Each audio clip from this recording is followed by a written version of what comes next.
as soon as we got into those mountains in northern New Mexico, was like I'd come home.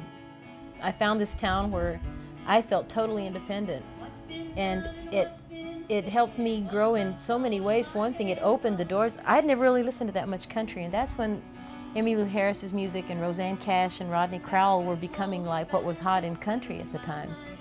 Or they were sort of the outlaws of country, but they were really cool. And at that point was when this is how I started making, it was like a shift. I stopped singing just the coffee house in the corner of the bar kind of folk music. That was when Texans had a lot of money, and they were really, boosting up New Mexico's economy. And there was a real big live music scene. We could work 4, 5, 6 days a week and make a pretty good living during the seasons. I didn't have my training wheels anymore, but by then I was really, really not only getting into what Emmylou Harris's country music was, but starting to realize the great Merle Haggard music that was out there, and the depth that country music could have. I could have my way, I'd take your love when I leave town today.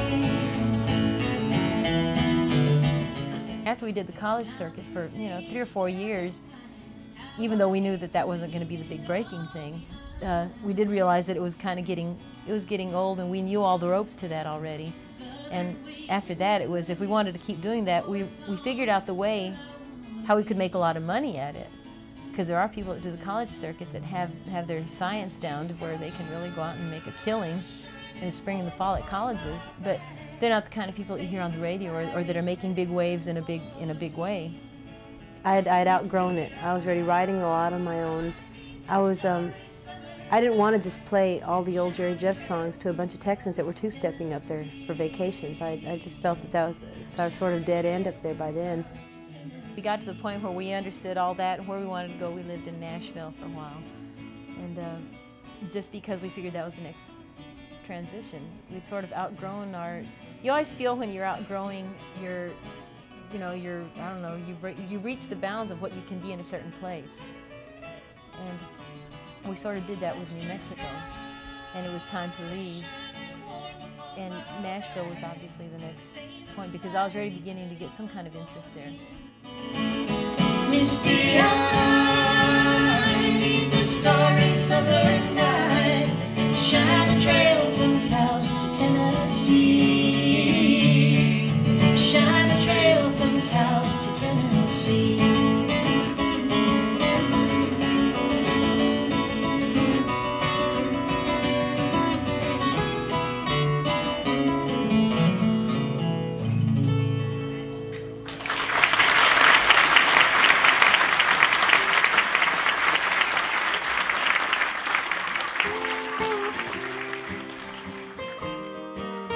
In my early years in Nashville, back in the 80s, people are always saying that country's changing. Country doesn't change. I mean, since the 80s,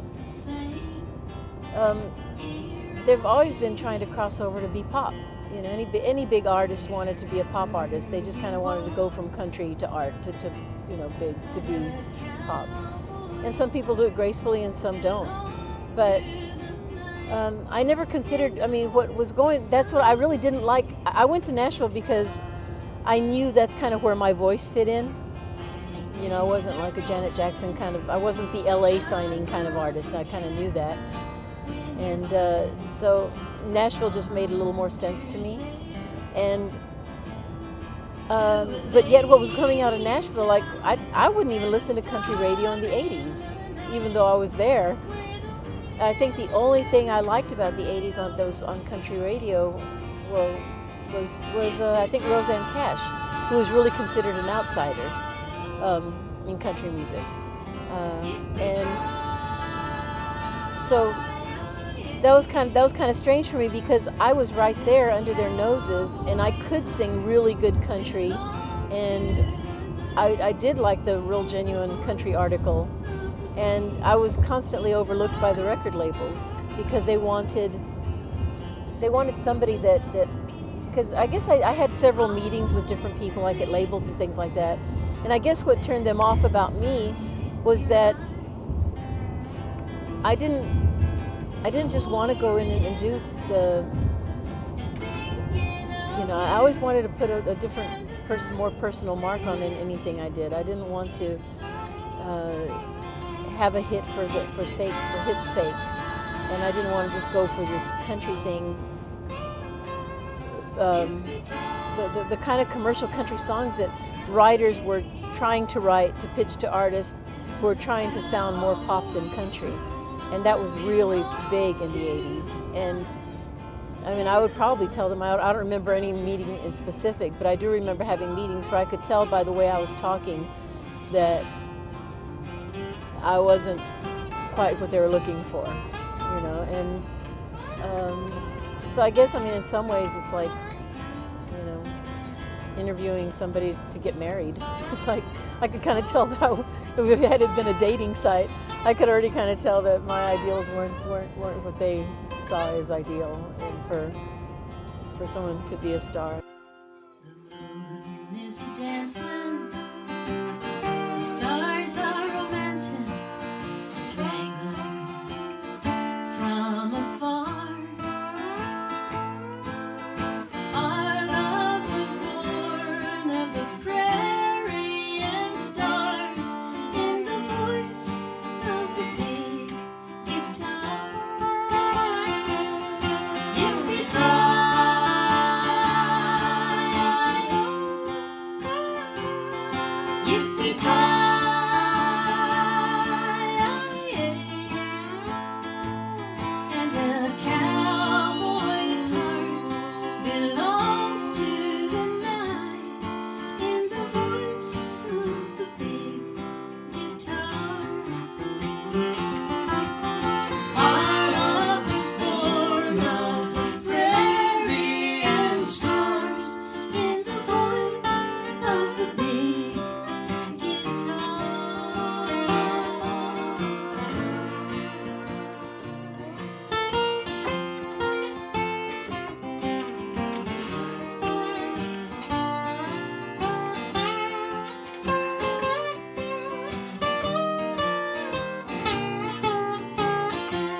I mean, I have to be happy and satisfied with the road that I did take, because we could have been stuck with singing really bad 80s country music, and I'm glad I don't have that in my baggage.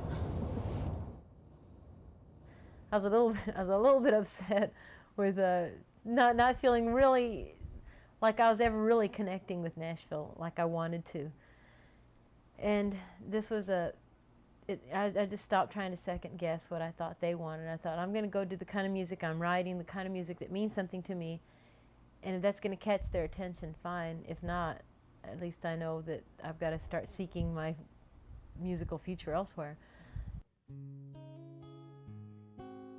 I've been frustrated at times in different periods of my life, just because, you know, sometimes you were raised to be real, I don't know, there's something I almost wish that they'd start teaching kids, looking back, like really young in life, that we have a voice and that we count and that we matter. Because too often we were led to think that so many things were out of our hands. It just stems from, you know, that passion that you feel when you see something wrong and you agree. It's like, you know, some of the lines in Love Is on Our Side, like, listen to the dreamers sound like you and me. Well, if everyone you talk to almost believes in the same thing, then why aren't things going right? So somebody is obviously making decisions and making rules that you know, they aren't coherent with reality, with real life, because we are real life down here, and that's where a lot of that comes from. As I grew older, I started almost becoming bitter about the fact that if I was going to use my Hispanic background to any extent in music, it could not be, if I wanted to be commercial at all, it could not be what I really was. Pasan muy lejos de ti, muy pronto te llega un dinero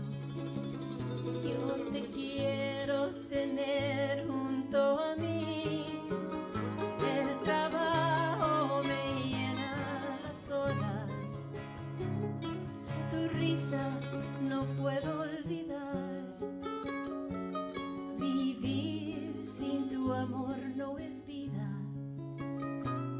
Vivir de profundo